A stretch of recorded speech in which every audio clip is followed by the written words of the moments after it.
Hi, Benoit Laberge, Architectural History 130 with Marcella Olivia at LATTC, Fall 2016. We are going to study different period, different history part of the world, different time. We're starting with Stone Age. So, among the different building style that was found in the Stone Age time, the style varies from country to country. The Stone Age had some of same materials and tools type that which were found around the world, like stones and rocks. We have some example of Stone Age ruins found around the world following a few minutes. From the Stone Age to Egyptians, to Greek and to Romans, the stone was a major element of construction. Still today, we use stone that had proven through age that this was a reliable strength for stability and aesthetic of any building. Also, this is a mystery as much as how the pyramids of Egypt were built. What was the technology to bring all those massive rocks, sometimes 10,000 pounds? Technology to transport did not really differ from country to country, so they were using sand, water, ropes, trees as rails was a workforce to carry those huge pieces of rocks. People around the world definitely had the same vision. Today, in our technology, we use cranes, trucks. Manpower is not really used anymore as it used to be for the rocks used to carry to build a Stone Age or the pyramids. We just push buttons. That's different. So here's the video with, from the Stone Age going through Egyptians, Greeks and Romans. Dolmen of Menga. It is one of the largest known ancient megalithic structures. The stone structure was covered with soil and built up into the hill. Beehive made of bones. In 1965, in Mezirek in Ukraine, a farmer dug up the lower jawbone of the mammoth while in the process of expanding his cellar.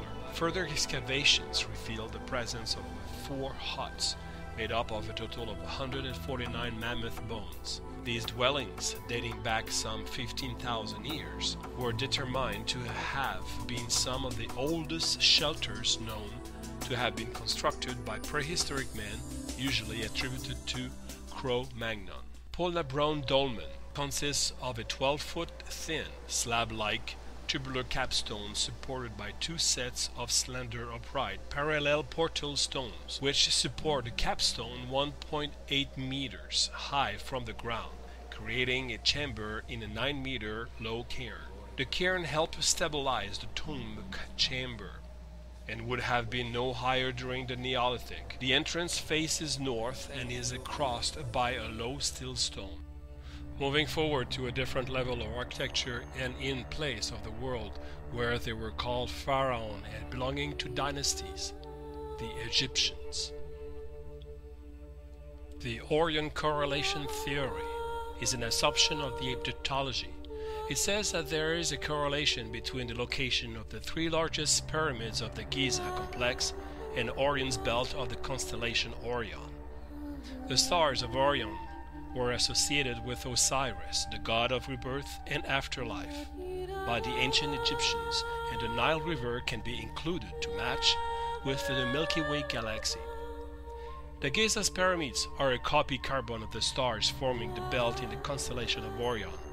The 3 pyramids exactly simulate the star Delta Orionis, Mintaka, the small star, Epsilon, and Zeta. The Great Sphinx and the pyramids are part of the most recognizable symbols of the civilizations of ancient Egypt and of the Giza Plateau in Cairo. Continental drift and plate tectonics have changed the angle of the north position of -3.4 arc minutes azimuth off to the true north, as it is measured from a sphere to the true north.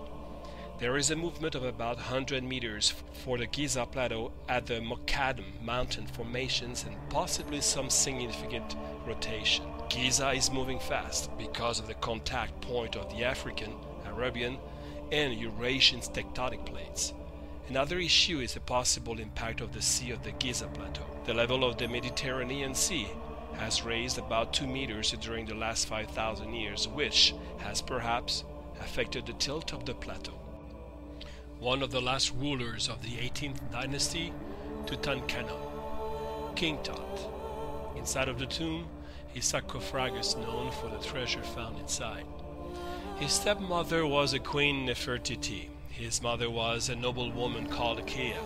His father was Akhenaten, known as Amenhotep. His wife was also his half-sister, Enkhene-Senamen. Incest was recognized in Egypt to preserve the royal bloodline. King Tut ruled from 1333 BC until about 1323 BC. Historians put his age at death at age of 19 years old. Choler disease, a rare born disorder, died of malaria.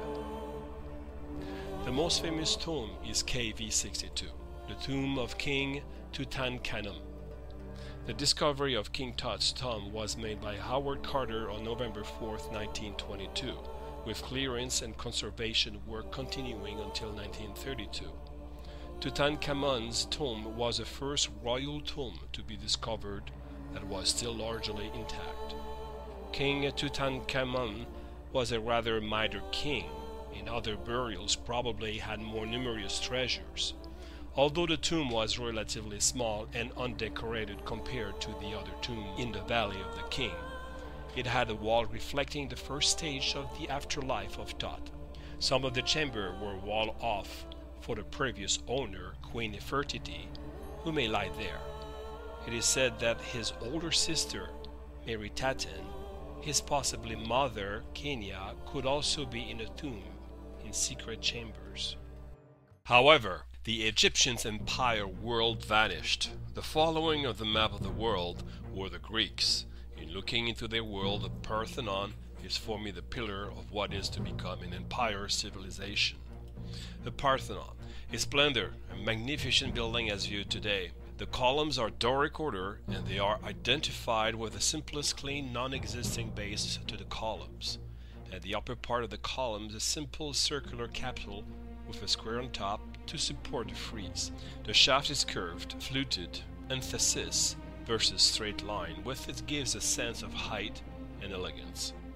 The frieze has triglyphs representing the end of the beams. It has 92 metopes. In the city of Athens, an aristocrat named Pericles changed the world, changed the vision on ruling the government and engineering the Parthenon, the perfect building proportion, and built on the Acropolis of Athens, the sacred rock, the high city. This area was dedicated to Athena, goddess of reason, intelligence, activities, arts, and literature. Greek world has seen today through history was an important time where the modern world is based on. We have heard many times about the Greek mythology gods. Here are some names: Athena, Hephaestus, Dionysus, Apollo, Poseidon, Zeus, Hermes, Hades, Hestia, Hera, Eris, and Aphrodite. So, in the world of the mortals, many buildings look alike with some variations. Let's look at two of them. Both temples had Athena involved. The Parthenon is where the status of Athena was placed, and as for a Hephaestus temple, a classic example of the Dorian architecture, it was dedicated to Hephaestus and Athena. This civilization run by emperors became the center of the world as they exploded toward the most powerful and structured civilization, an empire. Archaic period, the birthplace of the Western civilization. By 1300 BC, Mycenaean civilizations, last phase of Bronze Age in ancient Greece, they were representing the first advanced civilizations and laid foundations of Greek civilization through war and scandals. Agamemnon seized of Troy with Trojan horse. Then, fall of the Mycenaeans, and the Greek entered into a dark age for 4 centuries. Polycrates ruled Amos in 540 BC, a tyrant. Themistocles led the war against the Persians. Once Athens became an empire, Spartan felt threatened. The Spartanians moved on Athens for 2 years siege. Disease killed many people. The Great Athenian Plague. The war between Spartans and Athenians was a Peloponnesian War and lasted 25 years. Athens fell. Two men, Philip II, a Macedonian, the purveyors, and Pericles' son, Alexander the Great. The Greek idea was spread, moral culture, up to today. Olympic was invented by the Greeks to recruit soldiers. Alexander the Great, the most forceful world conqueror, also known as Alexander III of Macedon. He was a king of the ancient Greek kingdom of Macedonia and a member of the Aegean dynasty. Alexander was appointed to the throne at the age of 20. He spent most of his king time, years, with a never-seen-before military campaign through Asia and Northeast Africa. By the age of 30, he had created one of the largest empires of the ancient world. It was stretching from Greece to Egypt and into northwest India. He was successful in all battles, and he is considered one of history's most successful military commanders. Alexander conquered Persian Empire, Anatolia, Syria, Phoenicia, Judea, Egypt, Bactria, and Mesopotamia, and as far as Punjab. He was also planned to conquer Europe. He then took his father's dream to lead the Greek army into the conquest of Persia. He invaded the Achaemenid Empire, ruled Asia Minor. Seeking to reach the end of the world at the Great Outer Sea, he invaded India in 326 BC, but was eventually forced to turn back at the demand of his troops. Alexander died in Babylon in 323 BC. They invented crossbow, gastaphates, and torsion catapult boat shooter. Built a causeway between mainland of Lebanon and Tyre, then a siege tower, then went to Egypt. He was crowned then a pharaoh, made him a god, son of Ammon. Hellenistic period, Stoa, theater invented by Greek, important aspect of Greek outlook to the world, inspired the Roman with the Colosseum in Rome. How was the life within the Greek world of this empire? They had Stoa, with a courtyard, halls of columns with small rooms. Greek invented democracy and Olympics. They invented amphitheater, storytelling place, stadium, temples, columns, city development, Stoa, agora, way of living, democracy, structure engineered, and war strategy. Once the Greek empire collapsed, another civilization took over, the Romans. In July 13th, 100 BC, known as Julius Caesar, a Roman politician, general, and notable author of Latin prose, took Rome to a different level. How that civilization became to rule a large conquered land and create this powerful empire. Ambition, conquest, lust, murder, power of unrivaled technology, all cornerstones of the foundation of the Roman Empire, driven by cultural ego. Stadium, palace, road, aqueduct were symbol of idea of Rome, but they were powerless to prevent their own destruction. It was in 753 BC that Rome was founded by Romulus and Remus, two brothers. Rome was named after Romulus. Cloaci Maxima, a sewer system, was the first massive engineering achievement of the city and still active today, 2,500 years later. There, they built the Forum. Then they built roads across the land by 312 BC with the Appian Way, first paved road built by Appius Claudius. Successor of Caesar was Augustus, crowned first emperor. They had waterproof concrete, a mix with volcanic sand, water, and lime. In 41 AD, most of the royal family were murdered to avenge the bloody reign of Claudius' nephew, Caligula. But Claudius was hiding cowardly behind curtains and was not killed, and became an emperor. He conquered Britannia and built two major aqueducts, the Aqua Claudius and Annio Novus. Claudius' downfall was his lifestyle, women and wives, luxurious, subservient to them. He married his own niece, Agrippina, sister of Caligula, and was seeking her own power, and made sure her son Nero, from a previous marriage, would be his heir, and would accede to the throne instead of his biological son.